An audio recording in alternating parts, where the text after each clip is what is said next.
Maagang nanguna si Senate President Francis Escudero sa flag raising ceremony sa Senado. Pero kasabay nito, inanunsyo niya sa mga empleyado na mauudlot ang paglipat nila sa bagong Senate building at hindi yan mangyari ngayong taon. May nais daw siyang ipa-review. Ano ang nais kong i-review o tingnan o suliing muli sa ating magiging bagong tahanan sa BGC? Napagbigay alam sa akin kasi ang gastos at kosto na kinakailangan para makumpleto ang bago nating gusali. At nung nakita ko ito, medyo nagulantang, nagulat at hindi ko inasahan na ganun kalaki aabutin ang gagastusin para sa ating magiging bagong tahanan. Sa ngayon, mula sa original na budget sanang 8.9 billion, umakyat na ito sa 13 billion. At para daw matapos ito, kailangan pa ng karagdagang 10 bilyon o sa kabuuan, 23 bilyong piso. Nilinaw naman ni SP Cheese na wala siyang akusasyon na binabato sa mga naunang namuno sa Senado na nag-umpisa ng proyekto. Wala rin daw siya nakitang irregularidad.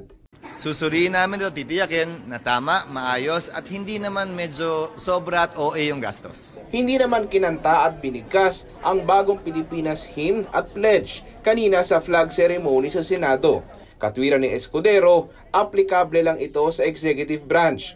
Pero kung tatanungin ang Senate leader, bukas din siyang ipabigkas at kantahin ang bagong Pilipinas hymn at pledge sa Senado tuwing flag ceremony.